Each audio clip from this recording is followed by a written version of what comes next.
All right, so Marvin Harrison Jr. was ruled out with a concussion today. Not great. I do think that there's a decent chance that he misses this upcoming week, but it's important to understand what a concussion even is. So, concussion happens when you take a head trauma. Obviously, it can happen with whiplash as well. But what happens is that those neurons that are cells in the brain, they end up getting breakdowns of these electrolytes. So, all these electrolytes are typically flowing in and out of the cell at a normal rate, and a concussion causes them to literally flood in and out at an unregulated rate.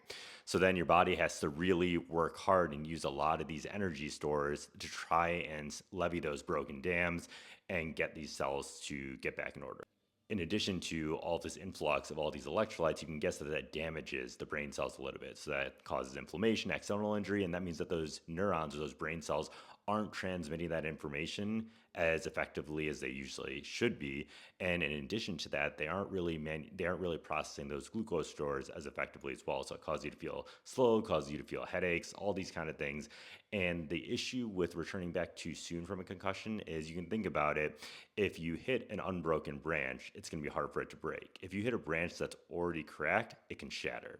So that's something that they really want to avoid with concussions, and that's why it's really important that you don't return back before your symptoms are largely under control. That's why there's been this evidence-based protocol to only return back players that have passed through all 5 phases. So what that means is, first of all, your symptoms have to get relatively under control. Then they put you on an exercise bike. They see if your symptoms get aggravated by just simple exercise. They put you in general football specific exercise. Then they put you in more practice specific exercise. Then they progress you to full contact. How long does that take? So the average return to play for an NFL wide receiver is about 9 days. So that's why I'm projecting that Marvin Harrison likely sits out this upcoming week with a chance of returning.